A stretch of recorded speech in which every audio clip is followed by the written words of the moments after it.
On that mission against Sasuke, we saw Shikamaru go from slacker to leader. In that mission where his comrades almost died, a lot of people say that's when they stopped being boys and became men. In my eyes, it's during the time skip that we see Shikamaru become an adult because the mission becomes personal and he blurs the lines between the two. Let me paint the picture. We're back in the Hidden Leaf village after 2 years. Naruto's come back from training with Jiraiya. Everybody's a bit older, and now after an adventure, Naruto is training with Kakashi in order to complete the Rasengan by adding his wind nature into the move. And when Naruto's stuck trying to manipulate his wind nature chakra, he goes to Asuma for help because Asuma is a wind user as well. When Naruto runs into Asuma, we see that he's just lost another game of shogi to Shikamaru, and he has to pay for the meal after their next mission. Asuma sees that Naruto needs help, and he's like, okay, yeah, I can help you out if you pay for the meal after our next mission. Shikamaru's like, that is cheating, what are you doing? And Naruto is stressed. He brings out that frog wallet like, I know that team can eat too, but I gotta do it for my training. Alright, Asuma then helps him out by teaching him how to form his chakra, the way he should imagine it in his head, as well as showing him the benefits of putting that nature chakra into a weapon, like he uses his trench knives. The knives are made of a special metal that absorbs chakra. Asuma shows Naruto why that's so special when they both throw their knives. Naruto's goes deep into a tree. Asuma's goes through a tree and gets jammed in a rock. And with that, Asuma made it real clear for Naruto. Now keep in mind, Naruto's training in order to take on the Akatsuki, because these motherfuckers are coming after him because he has a tail beast within him. Speaking of the Akatsuki, 2 members of the Akatsuki, Hidan and Kakuzu, are running wild in the land of fire. Kakuzu is the one that handles the money for the Akatsuki, and the easiest way to get money is to collect on bounties, which is what they're doing in the land of fire currently, going to a fire temple looking for this bounty of one of the members of the 12 feudal guards, otherwise known as the 12 guardian ninja, who guarded the feudal lord, who was the other power in the land of fire next to the Hokage. You can identify them by the sash they wear. Guardian they're looking for is a monk named Chiraku. They show up at his fire temple. All the monks there are on alert because they see them red clouds on that black cloth and they know what it is. They alert Chiraku, but Chiraku is ready. He's like, oh, I knew this day was coming. Chiraku was ready for that fight. He stepped out to them 1v2. He asked them to politely turn around and they were like, nah, fuck that. And he said,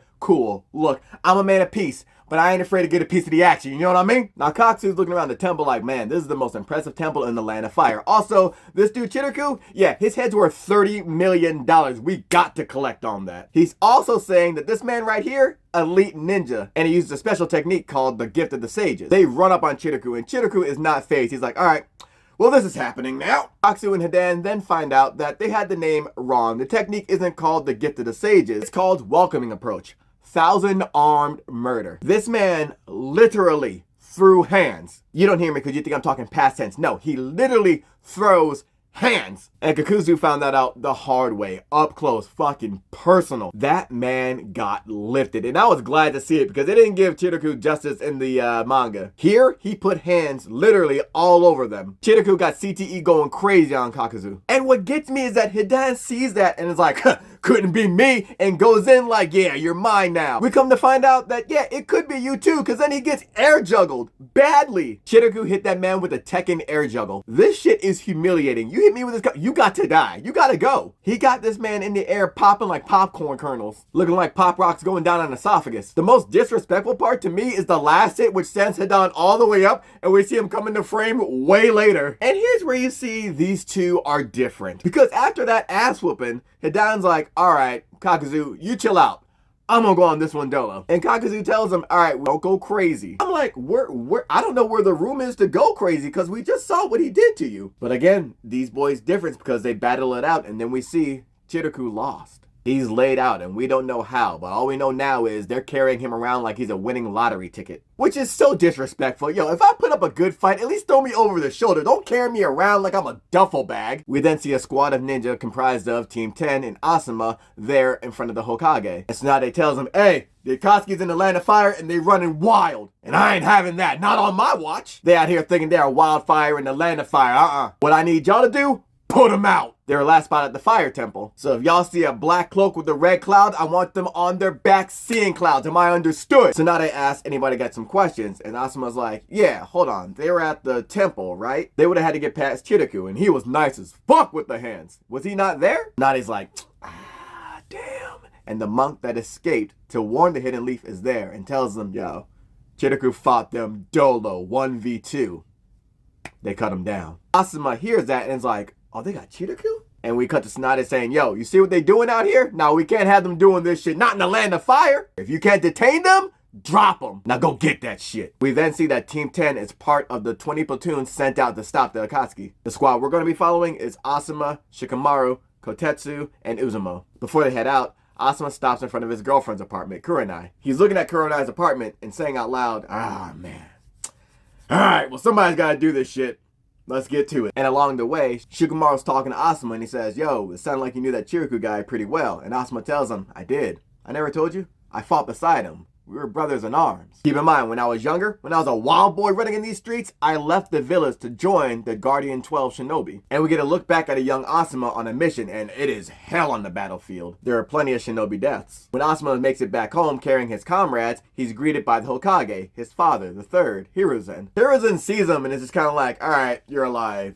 Cool, and turns around. And it's here we see the relationship between Asuma and Hiruzen is kind of not strained, just like, If that didn't make sense to you, it's probably because you have a good relationship with your dad. For the rest of us, that you understand it. It's tension. Hiruzen matter-of-factly tells Asuma, good job on that mission you did. And Asuma's like, yo, what is it gonna take for you to acknowledge me? I went out there, I protected the king just like you wanted. And Asuma was referring to a shogi match that he had with his father. Hiruzen asked Asuma if these shogi pieces were like the Leaf Ninja. Who do you think the king is? Asuma's like, maybe the Hokage, but I guess a feudal lord. Hiruzen heard that and was like, okay, you don't get it. At least not yet, you don't. So now, back in the moment, a young Asuma's telling his dad, just like you asked, I protected the king and you still don't acknowledge me. What's your beef, man? Yeah, some shinobi died, but that's the sacrifice we make for this. Hiruzen hears this and he's like, you're really far from understanding the true significance of protecting the king now. But for Asuma, to him, it just seems like his dad doesn't want to acknowledge him, which is what led to him leaving the village on and off so many times, and eventually running off to join the 12 Guardian Ninja, which is why he wears the exact same sash that Chiriku does. It wasn't until after the passing of the third when he fought Orochimaru that Asuma realized who the king was. It took Asuma a bit to get there, but he realized what his father was trying to tell him, and he said, you know what? Maybe it wasn't so bad being in the Sarutobi clan, or being your son. Now, you might be wondering, well, who is the king that's to be protected? We're going to circle back to that notion. In the present, Asuma's team has reached the fire temple. They see all the destruction caused by the fight, and all the bodies laid out as well, and they notice that Chiriku isn't among them. He's not accounted. Uzumo tells Asuma, yo, I didn't want to bring this up, but that 30 million bounty, it's still on Chiriku's head. Shikamaru realizes, alright, they must be carrying the body. And there's about 5 collection places near to here. Those black market collection places are where we should be checking. Before they go out, a monk says a prayer for Asuma and his team. And Asuma's reflecting on how he's now the last of the 12 Guardian Ninja. And how there are things he still wanted to say to Chiriku. Things to still talk about. And after the prayer, the monk tells Asuma, yo, don't go too crazy because you're one of those 12 Guardian Ninja too. Asuma tells him, yo, don't worry about it. There's a reason why my bounty was 5 million more than Chiriku's. And Shikamaru was like, yeah, the only thing Asuma has to worry about is his smoking habit. Which, to Asuma's defense, we saw him starting to quit. We then see Hidan sitting outside, waiting for Kakuzu to finish in the collection office. Hidan notices someone behind him like, alright, finally, Kakuzu. It took you long enough, but that ain't Kakuzu behind him. That's Asuma, throwing shuriken at his head. But Hidan's ready like, oh, I gotta get active now? Cool. When he starts whipping around his scythe, he deflects all of Asuma's shuriken like, alright, and he is focused on Asuma, and Asuma jumps out the way. And while Hidan's attacking, what he doesn't realize is he's got Uzumo and Kotetsu coming on his blind side, and he cannot move because Shikamaru is connected to his shadow. Shikamaru is telling him, oh, man, way too slow. And the next thing we see is Uzumo and Kotetsu DPing this dude, not in the fun way, as they run 2 blades inside of him from each side. And they're all thinking, alright, 1 down, 1 more to go. Until they see Hidan like, well, that's inconvenient and it hurts. Who are y'all?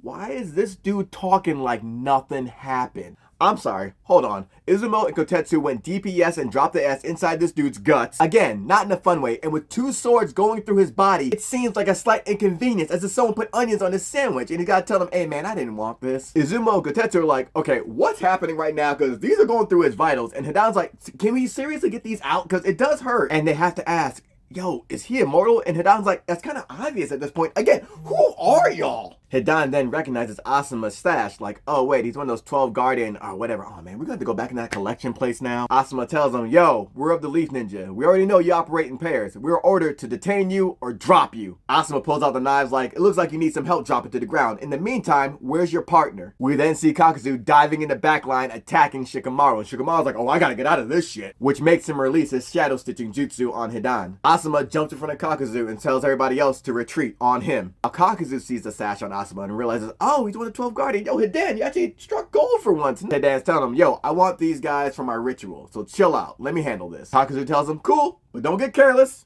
Are you dead? We then see Hidan drawing a diagram underneath them, talking about, man, stop talking like that. Ain't nobody can kill me. I wish they could, but they can't. Oh yeah, I should also mention he's drawing that diagram out of his own blood. It's the same one we saw him laying in when he beat Chidaku. Asuam sees this shit and is like, alright, I'm gonna attack alone. You try and get your shadow stitching jutsu on him, even if it's for just a second. Shikamaru says, you're gonna step to the immortal dude alone. This is a risky move. This isn't like you. When Azuma's like, yo, I'll back you up, Asuma's like, yo, y'all don't get it. These dudes are real, and they're stronger than I am. I want you two to back up Shikamaru. And Kotetsu's like, well, don't you think maybe we should, I don't know, retreat? Asuam says, you think they're gonna let us just walk away?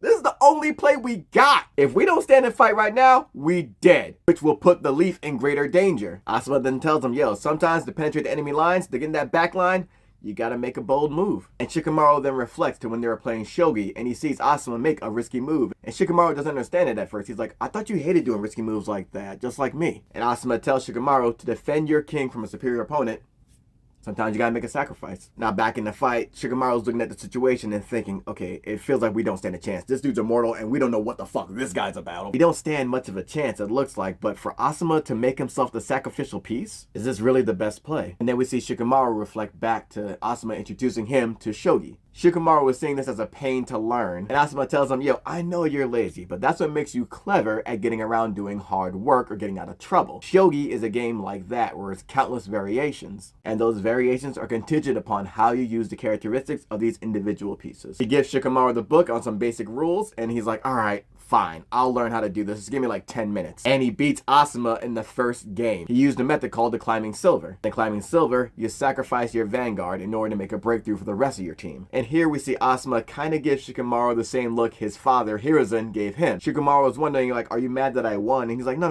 It's the method. It's a logical shortcut that makes sense. And it's true, you want to inflict damage on your opponent, but to throw away your own man to do so, And Shikamaru hears him and he's like, well, I thought it was just kind of like a game, but then he realizes there's a deeper meaning to what Asuam is saying. So he's like, okay. Here's where that self-awareness of Shikamaru comes in, because he tells Asuam, I'm not as logical as you think I am. But then he decides to take it nice and slow for the next game, which is just like Shikamaru's nature to do. So Asuam was teaching him to see his pieces as people and not to just sacrifice them for a win, which is what Asuma's dad, Hiruzen, was trying to tell him over the same game of shogi. Shikamaru then realizes Asuam is right now. He, Kotetsu, and Uzumo are 3 chunin. They can't be the ones to make this sacrifice play.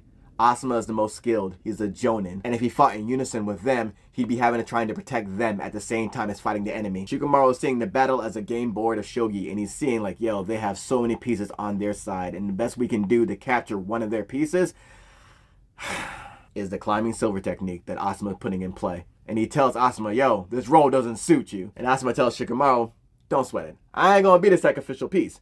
I got you with me after all. And Shikamaru is then wondering, alright, what can I do? I can't act as bait. I'm not strong enough to engage. The best I can do is distract. All the while, Hidan's like, are you done with this segment? God, that was a lot of talking. I'm trying to fight, dog. And this is where we see that Hidan's a hardcore zealot. Like, he's a Jesus freak for real. But his worship is of Jashin, this god. And Jashin's whole deal is stressing the understanding the pain of others. Hidan and Asuam then stare each other down. This is about to be a prison yard fight. Asuam engages, and Hidan uses the same sword he was impaled with against Asuam, along with his scythe. They clash in the air and Asuam cuts that blade down. Hidan's like, damn, okay. Now Hidan is fighting on 2 fronts because while fighting Asuam, he has to worry about Shikamaru's shadow stitching jutsu as well. So your boy is bobbing and weaving. He chucks the handle at Asuam, who knocks it out the way, but that was just a distraction for the scythe coming right at him. Asuam dodges the scythe and continues to run up on Hidan. We see that their scythe is retractable. So while it's stuck in the ground, Hidan can retract and push himself towards Asuam, while also avoiding Shikamaru's jutsu. Hidan's headed toward Asuam and he takes the air again, this time using the other blade he was stabbed with.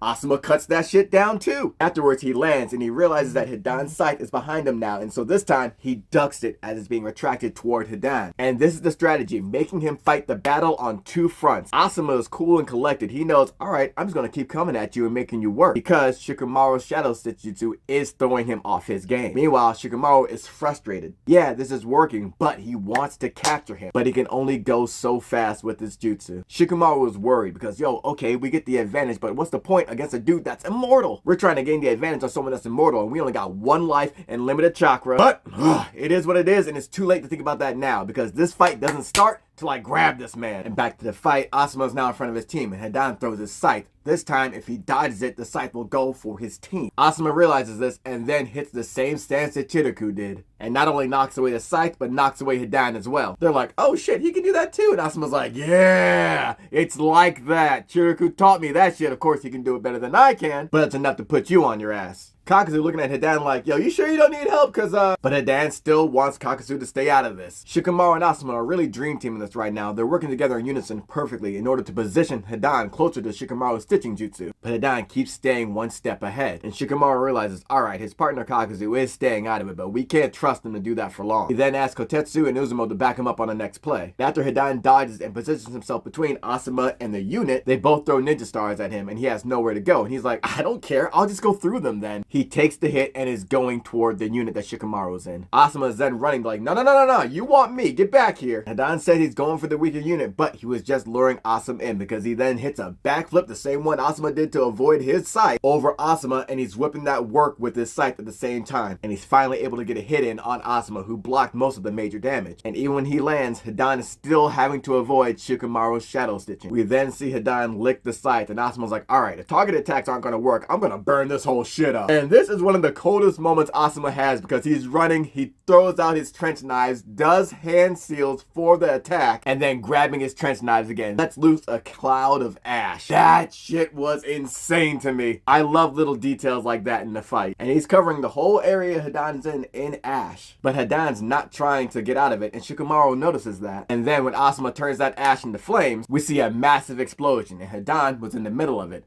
But he's unfazed. He just has smoke steaming off him. And they see his skin has now turned black with like a skeletal outline. We cut back to Asuma, who has dropped his trench knife because the right side of his body has just been scorched. Hidan is thumping that Bible of Joshin mad heavy right now, talking about, yeah, do you understand the pain of others people suffering right now? And everybody trying to figure out what the hell is going on. Hidan took the brunt of Asuma's attack, but why did Asuma get damaged as well? Meanwhile, Hidan's like, yeah, that collection plate got passed and it's time for the ritual to begin. He's telling Asuma, yo, all the preparations are complete and we about to share the ultimate pain together. Asuma's not backing down now. He takes his trench knife up, flips that shit around, puts his wind nature chakra on it, and is proceeding with caution. Your boy's arm is shot, but he's still holding that blade tight, and he runs in, and Hidan sees that and is like, alright, so this is happening now, and he stabs his own leg. And as Asuma's running, he then stumbles because the pain has gone to his leg as well. Hidan's like, yeah, that shit hurt, doesn't it? He's talking about ecstasy, experiencing through pain. Yo, look, first of all, whatever your kink is,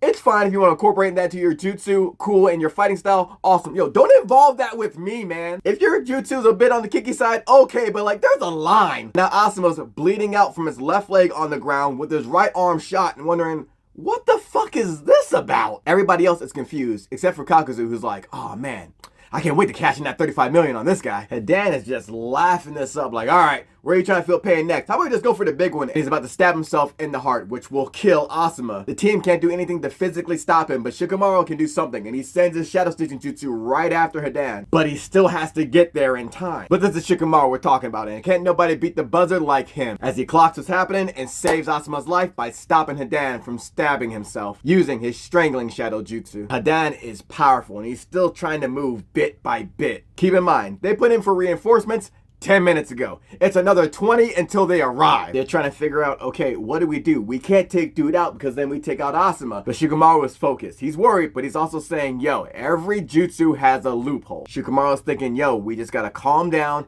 and analyze this. Asuma's thinking, all right, Shikamaru saved me. I gotta find a way to break out of this. What doesn't help is Kakuzu being like, hey, if this is gonna take a long time, I can jump in, but Hidan still wants him out. Kakuzu just doesn't want his cash cow to get away, which he referred to Asuma as that like, yo, sir, I have a whole personality aside from the bounty man. Also, I'm bleeding from my, do you mind? And Kakuzu looks over at Shikamaru, who is focused. The shadow strangle is loosening, and he doesn't have that much time on it, but Shikamaru is using this time to think. This is just the type of impossible lose-lose situation he's been preparing for. We then see a look looked back at Shikamaru, who was studying up on the Akatsuki, what was known about them. He went through the data that they had on the ones they had encountered, but there were 5 that were unknown. Shikamaru was trying to think of a way to have a strategy against the unknown, but how do you even incorporate that? So he does his little gesture that he always does whenever he's thinking about something deeply, and realizes, okay, probably gotta act in the moment. You gotta take into account their genjutsu, their taijutsu, their ninjutsu. Get a feel for how they work with their partner, their place in the organization. You'll have to make snap moment decisions, and going toe to toe with them, there's probably no time to analyze them. And that's where we hear Asuma come in saying, oh, going over a strategy for the Akatsuki. Asuma's giving him some hope like, well, don't be so sure that's impossible. Once we dug up some information on them, that could change. Shikamaru's telling him, yeah, what won't change though is that they could squash me. I'm talking, I'll be a straight jobber to them. That's how Shikamaru is seeing himself compared to the Akatsuki skill level. Asuma's like, I mean, you're right, but that's one-on-one though. Shikamaru's like, huh? And Asuma tells him, yo, you got some of the best analytical skills we've ever seen come out of the Hidden Leaf. And there's no time for deductive reasoning. Your boys will be there. Yo, of course you want to look out for your team, right? But you got to be able to rely on them as well.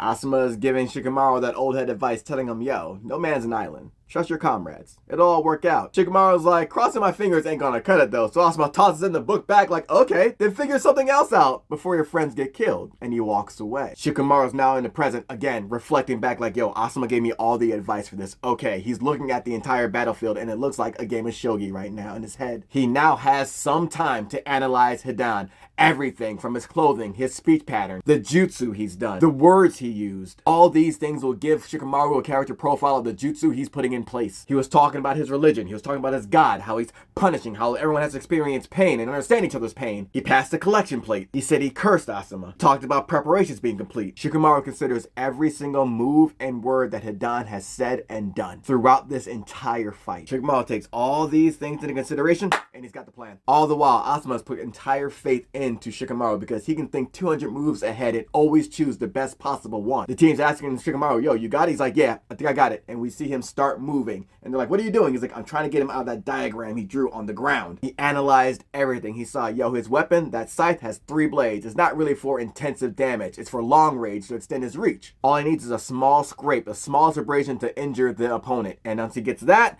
that's when the jutsu leads to death. And the way he creates a link with his opponent is by ingesting that opponent's blood. Kotetsu's like, oh yeah, I saw him lick the blood. You saw that freak shit too? And Shikamaru's like, the last thing in order to complete that jutsu is that diagram he drew on the ground. The curse is only in effect as long as he's standing in that. Meanwhile, on the side, Kakuzu is no selling with his face, but in his head he's like, damn, this kid saw through everything. Oh shit. Now Hidan is being backed out of the diagram and he is pissed off at Shikamaru. Shikamaru's saying, yo, it ain't my fault you talk too much. Shikamaru gets him outside of the circle and tells Asuma, yo, he's out. He's like, okay, let's test this. Asuma throws a ninja star at his ear, cuts his ear.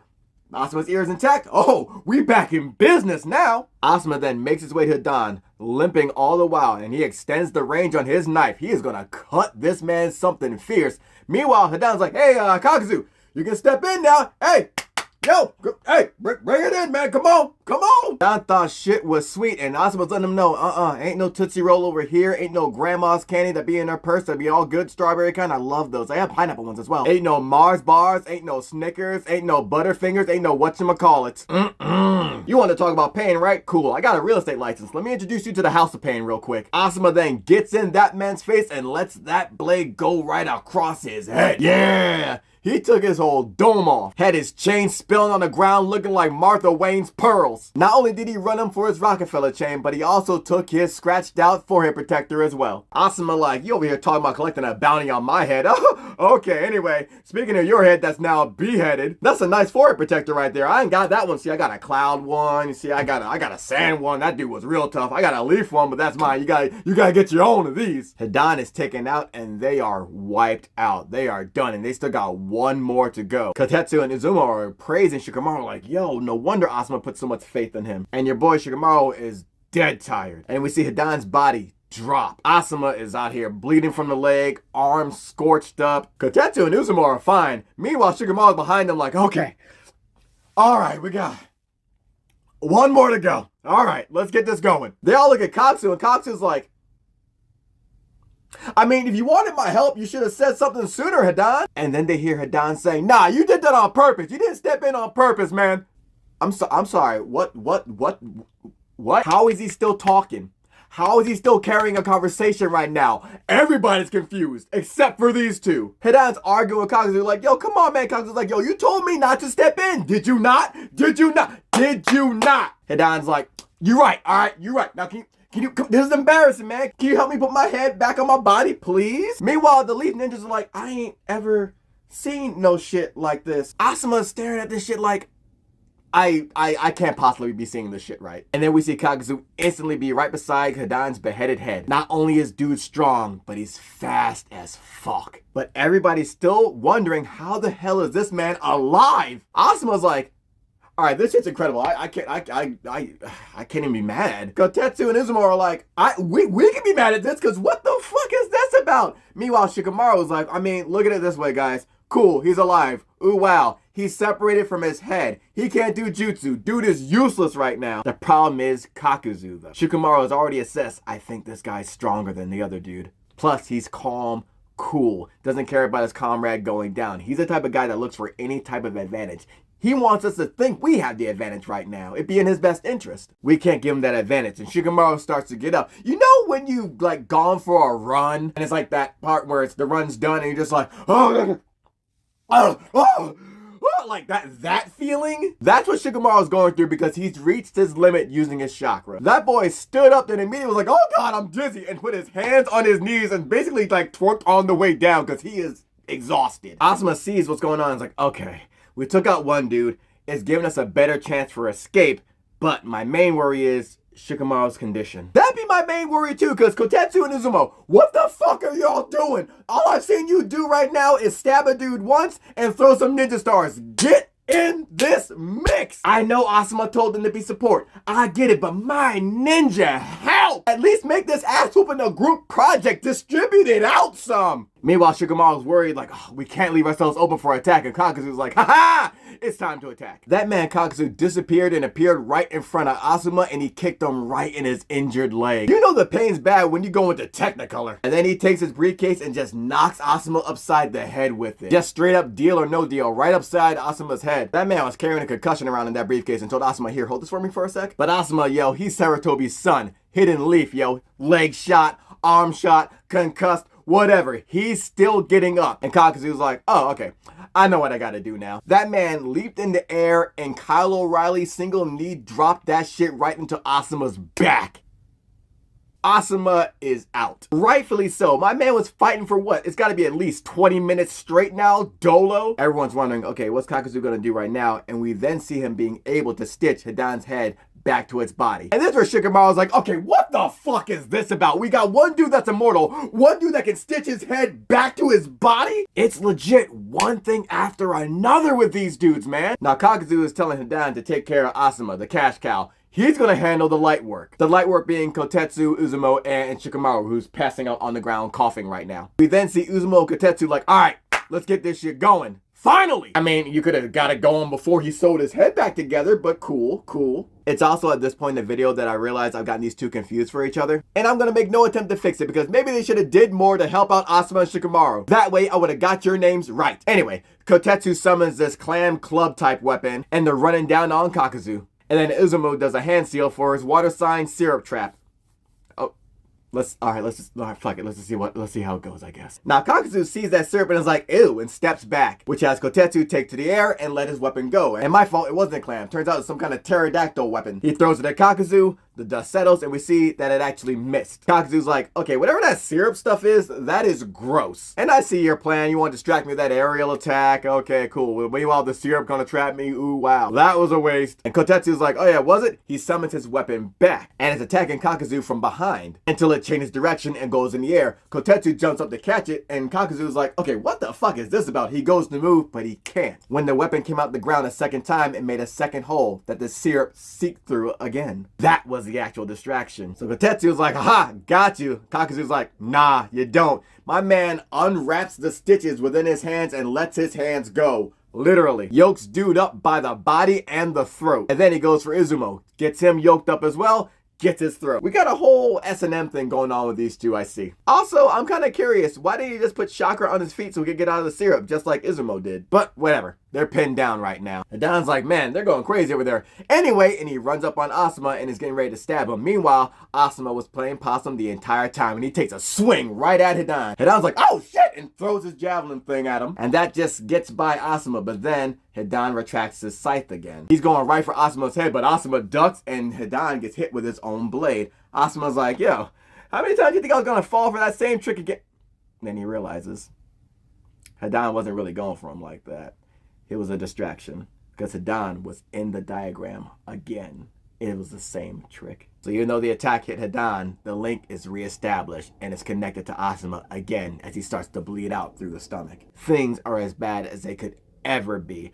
Asuma is bleeding out again. Kotetsu and Izumo are stuck. Kakuzu is stuck in the syrup as well, but it's a deadlock. All that's left is Shikamaru, who is yards away, having to run to Asuma now, who's down. Shikamaru is running toward Asuma for his life, all the while thinking, yo, in the end, you did make yourself the sacrifice. And we cut away to them formulating the strategy for this four-man team. Originally, Shikamaru wanted to be the vanguard, with Asuma backing him up, because that way, his shadow-possessing jutsu is stronger the closer he is to his opponent. There's more room for error when he's further away, plus it drains more chakra. But since the closer he is to the opponent, the more powerful his jutsu is, it's a winning strategy. And Asuma says, okay, you acting as vanguard, me as your backup. I do like the idea. And Shikamaru asks him, why aren't you going to use it then? And Asuma tells him, for that very reason. We're a good squad, just like any other squad, but we have something that they don't have. A strategist. That's you, Shikamaru. A strategist has to be able to analyze the battlefield moment from moment, which means your best position would be in the rear guard. Putting you in the front line decreases our chances of survival. And this is the first time we've seen Shikamaru really go at Asuma. Not in a bad way, but like challenging the authority. Because he's telling him, yo, I'm not a kid anymore, essentially. Like, I know what it's like to have lost a comrade. And putting me in the front, that makes it less likely for us to lose another comrade. And you even admit it's the best strategy. It's the best way for me to protect my comrades. And Asuma tells him, if you're referring to comrades as in us, your team, you don't get it. And everybody's confused. And Asuma tells Shikamaru, the things we're protecting, the reason we're fighting.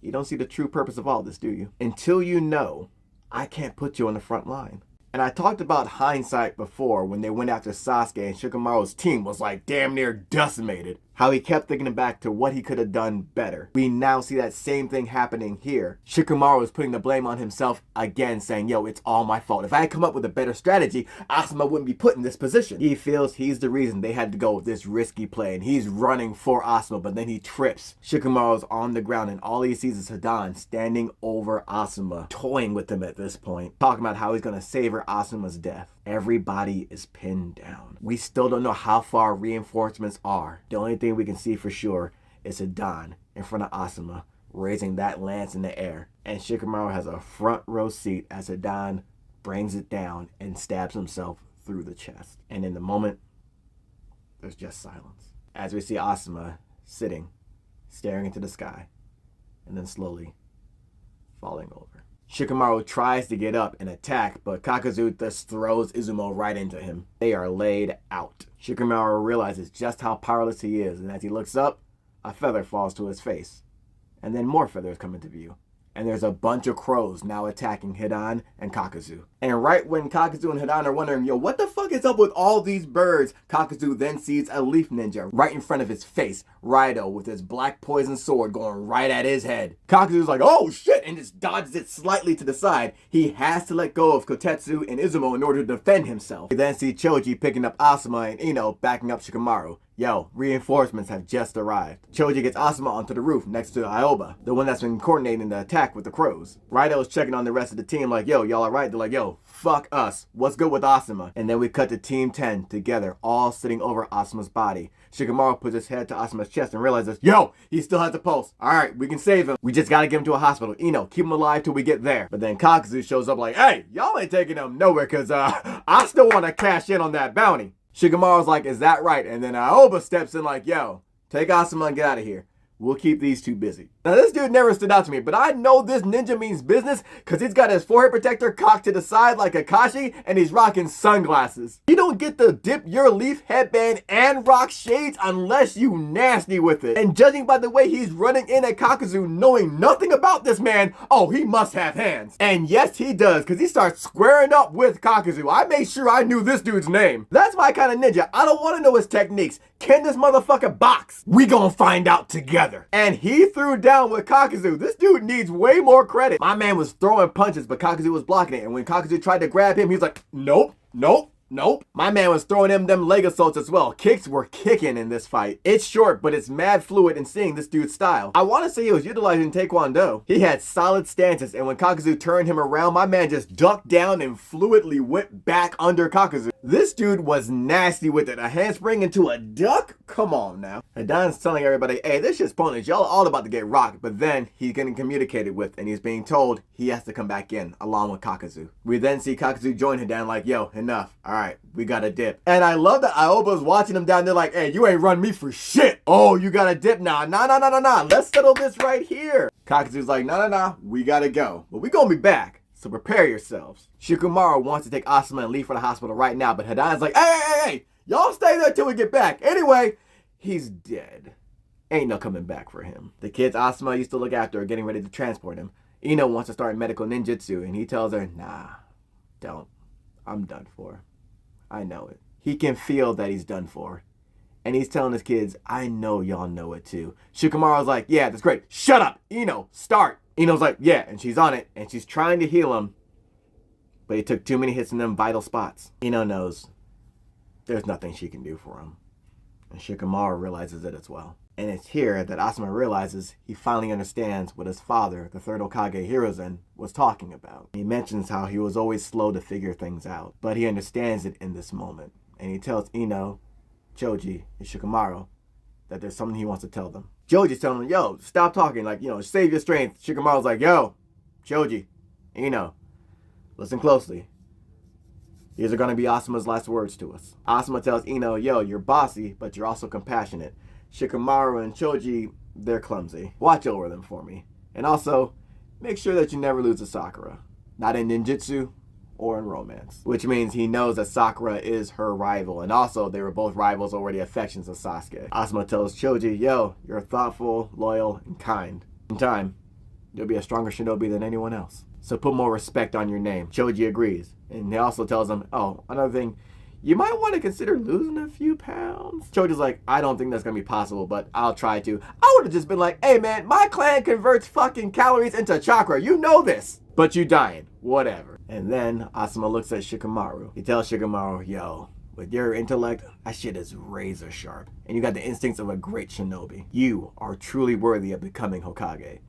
Though knowing you'll try to avoid it because you consider the position such a drag. And it's here that we see Asuma reflect and tell Shikamaru, all those games of shogi, and I never managed to beat you. And that reminds Asuma, and he's like, oh yeah, remember when we talked about the king? And we reflect back to a game of shogi between Asuma and Shikamaru.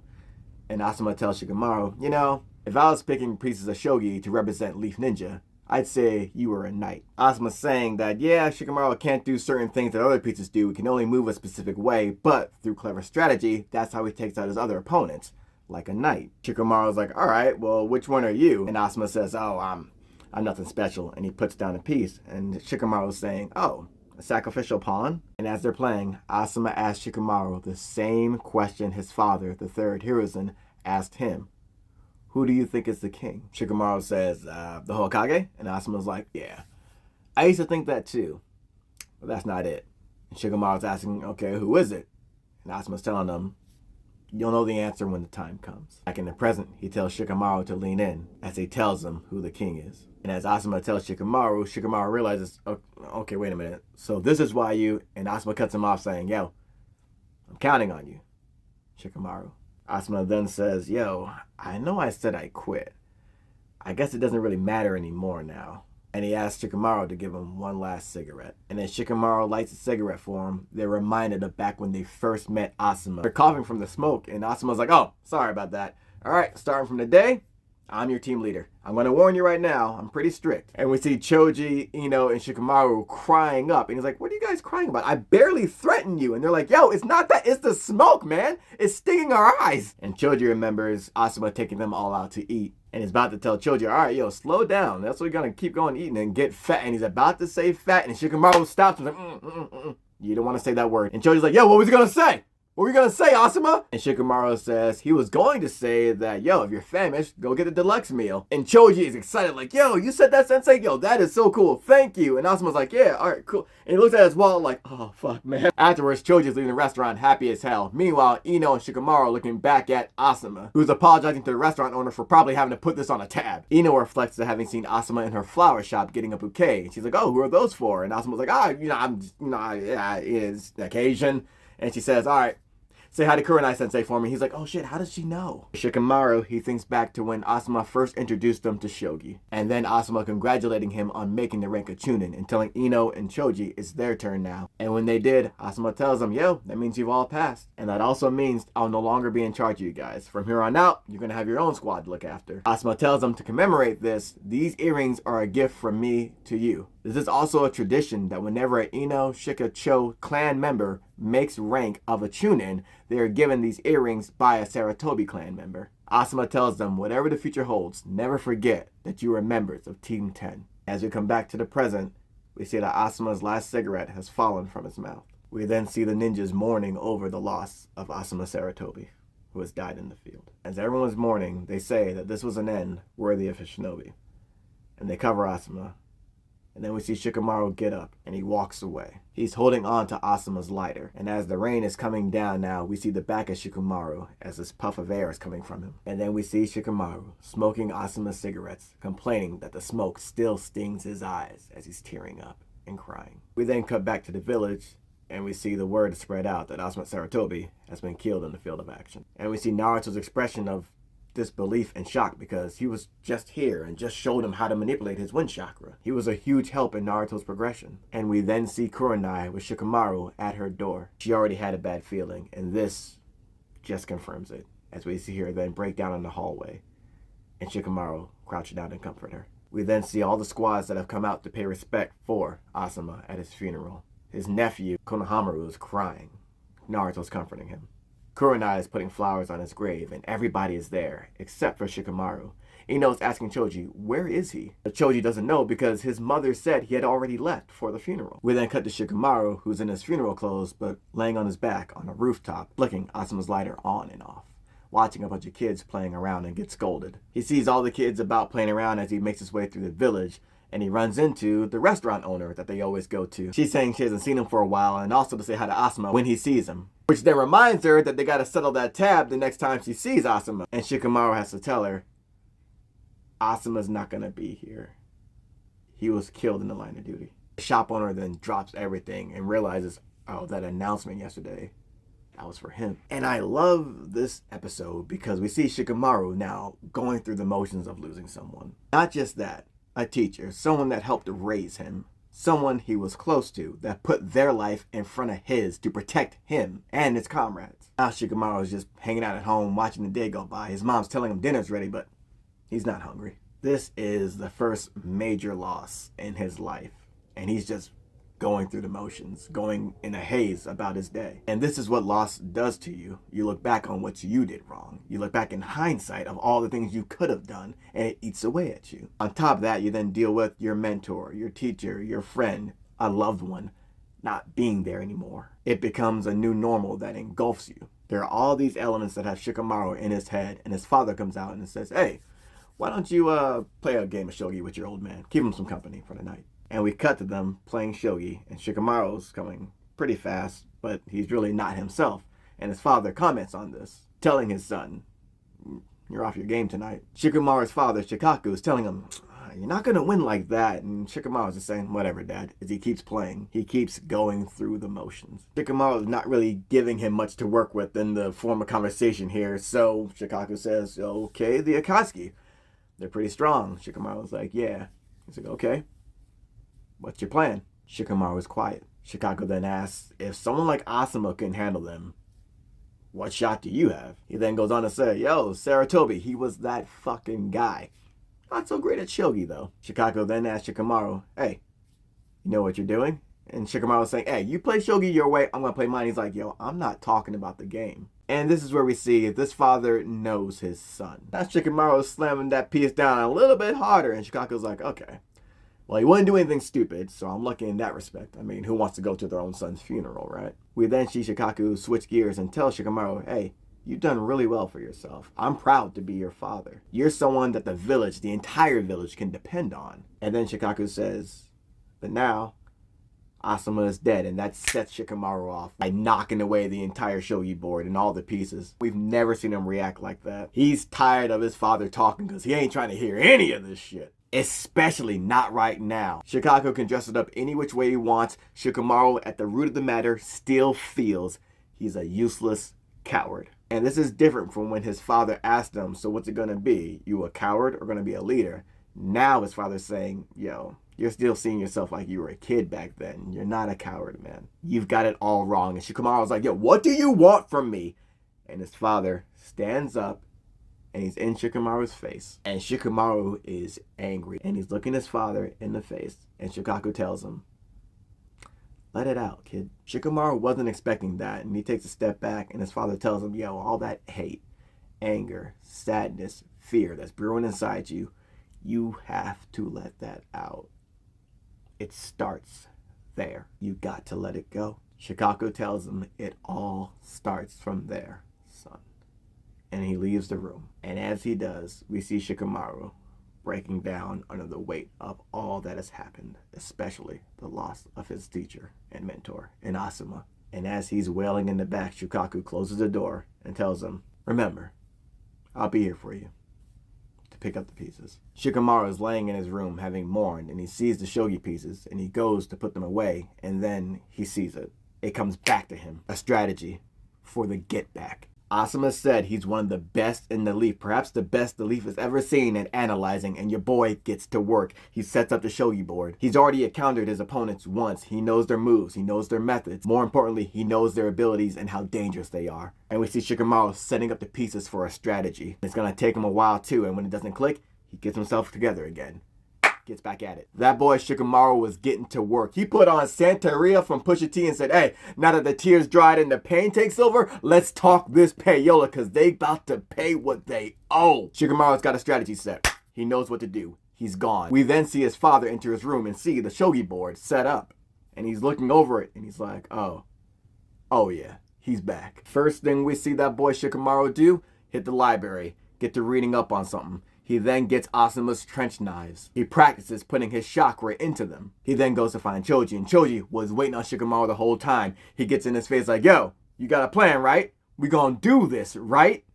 Shikamaru then goes to see Ino, and Ino runs to the door like, hey, you're set, right? We doing this, right? They then visit Asuma's grave, and Shikamaru apologizes for it taking so long for him to see him. He apologizes for being late because he was a little lost.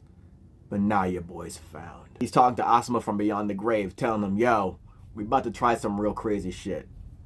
Just watch over us a little longer, alright? We then see the team up early as all fuck, getting ready to head out from the Leaf Village. They're making sure their Tim's right. They're making sure their weapons right. All different types of weapons for this encounter. They're making sure their mind right, money right. You know what it's ready for. Taking the war to the Akatsuki's front fucking door. Team 10 is about to head out, but Tsunade's there like, yo, where do y'all think y'all going? What do y'all think y'all doing right now? Inform me what y'all think y'all doing. And Shikamaru tells her, yo, your directives for the mission still stand, right? Shikamaru tells her, we assembled a new team. We're going ahead with the mission. Tsunade's like, not without my approval, you're not. She's telling them, yo, Shikamaru, you're going to be assigned to a troop of my choosing when I say so and we have more intel. Shikamaru's like, yo, just send some reinforcements after us. Tsunade's had it. She's telling them, yo, grow up. I don't give a damn what strategy you've worked out. Asuma is dead. There's only 3 of you. Shikamaru's like, that ain't entirely true. Asuma's still with us. And Tsunade's like, oh, so you're after vengeance, is that it? Tsunade thinks they're running to their death. Shikamaru's like, yo, I assure you, we're not. And we're not stupid. We don't want to just run away and go on living without fulfilling our duty. We ain't about living without meaning. That's why we going, yo, your boy talking that real rap right now. Tsunade's telling them, yo, grow up. The shadow of death, hangs over all of us. And Tsunade, speaking from experience, she done lost her little brother and her lover during the war. She's telling them, unless you can get past death, there can be no future for y'all. But Shikamaru's like, hey, when I carry these cancer sticks, these packs of Newports, these cigarillos with me, it feels like Asuma is still here, watching over us. He ain't gone yet. He's still around. And until we close the book on this shit, this lighter staying with me. And the Akatsuki gonna pay what they owe. Listen, he ain't talking nothing but mama mentality. What we talking about right now? Getting past death, whatever. The mission orders are still active, are they not? So the game ain't done yet. Over here talking about moving on and whatnot. Mission ain't done yet. Tsunade's still trying to talk sense to them like, yo, look, you're not thinking straight. There's still only 3 of y'all. A full squad has 4. Kakashi has interjected. He tells Tsunade, I'll take over as Team 10's leader. I'll go with them. I'll make sure they don't go overboard. I mean, you know those kids are gonna go and do it anyway. Just send me along to keep an eye on them. And you take a look at Choji's face, ready for war. Ino's face, ready for war. Shikamaru's face, what the fuck we talking about? Let's get this shit right now. Ready for war. Tsunade has to concede. Kakashi says, cool, then it's agreed. Kakashi then tells Ino, Choji, and Shikamaru, alright Team Asuma, let's run this shit back.